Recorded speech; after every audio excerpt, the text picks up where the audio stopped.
It seems like every time Taika Waititi opens his mouth, he pisses off a fan base, whether it's Marvel or Star Wars. And once again, after the disaster that was Thor: Love and Thunder, with essentially the confirmation that he will not be the director of Thor 5, that they're going to go a different direction, Taika Waititi is once again revealing more about his history with Marvel, and once again, fans are pissed off because Taika Waititi, one thing you can say is he is brutally honest, because a lot of people, even if they felt this way, wouldn't have admitted it, but he straight up admitted that the only reason he did the Thor movie, the only reason he worked with Marvel, was not because he had any attachment to the characters. In fact, Thor was his least favorite comic book character, the one that he didn't give a fuck about, but he did it for the money.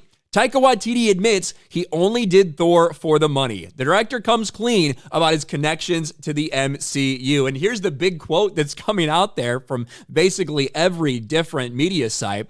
Thor, let's face it, it was probably the least popular franchise. I never read Thor comics as a kid. That was the comic I'd pick up and be like, ugh.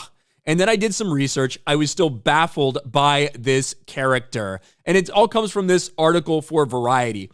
I don't think anyone should really be surprised by what he says, but I think a lot of people are surprised he actually went out and said it. Yeah, by the way, didn't give a fuck about this character. Maybe that explains why Thor Ragnarok is such a departure from the character, and I know a lot of people like it. I was always fairly critical of Ragnarok, not because I thought in and of itself it was a bad movie, but I felt like it was a big shift in the way that Thor was portrayed. I feel like Taika Waititi ignored a bunch of other shit, wanted to make him goofy and shit like that, and he did what he wanted to do, because he didn't actually have any respect for anything that came before, whether it was in the comic books or whether it was in the MCU. This is the same dude who 4 years ago was shitting on a fan base. I'll ruin your mythos in a minute, baby. Sorry in advance, sucka, for people that were critical of what they were about to do with Thor: Love and Thunder. He turned out to look like a fucking idiot because of all that, didn't he? But anyway, let's get into the actual quotes from this article. The Oscar winner said he originally accepted the Ragnarok gig for money as he had just had his second child. You know what?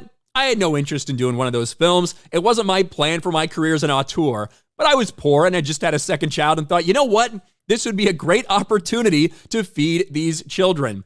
And Thor, let's face it, here's the one that we just looked at. That was the least popular franchise. I never read Thor. That was the comic I'd pick up and be like, he hated the character. He hated the character of Thor. Then I did some research on it. I read one Thor comic, or 18 pages, however long they are. That's his research. He read one comic book, and I was still baffled by this character. Now, this is in the aftermath of, Taika Waititi pretty much coming out admitting that if they do a Thor 5, he's probably not going to be involved in it, that he would work with Marvel again if they wanted to, but he's got so much else on his plate. In between interviews, pissing off Star Wars fans when he switches between saying that he wants to do something that honors everything that came before versus to piss off Star Wars fans. Specifically, that he wants to piss off Star Wars fans with his movie. I think Taika Waititi is a talented director, but I don't think he should be touching franchise shit. I think he's way better, as he said, as an auteur, right? These little independent films and stuff like that, original stories, rather than one piece of a greater puzzle, because he doesn't give a fuck. This dude does not care about a character's legacy, about a character's history. He straight up admitted that he didn't like the character of Thor, but he only did this for the money. Kudos to Taika Waititi for at least being straight up and honest about that. I don't think there's a lot of people who would actually come out and say it, even though a lot of them probably feel that way. But Taika Waititi once again admitting that he has no connection at all to these characters, and that probably explains why we got what we got from the MCU whenever he was involved. Let me know your thoughts about all this in the comments section below. Smash a like button, subscribe to the channel, ring the bell for notifications, share this video out there, and I'll talk to you later.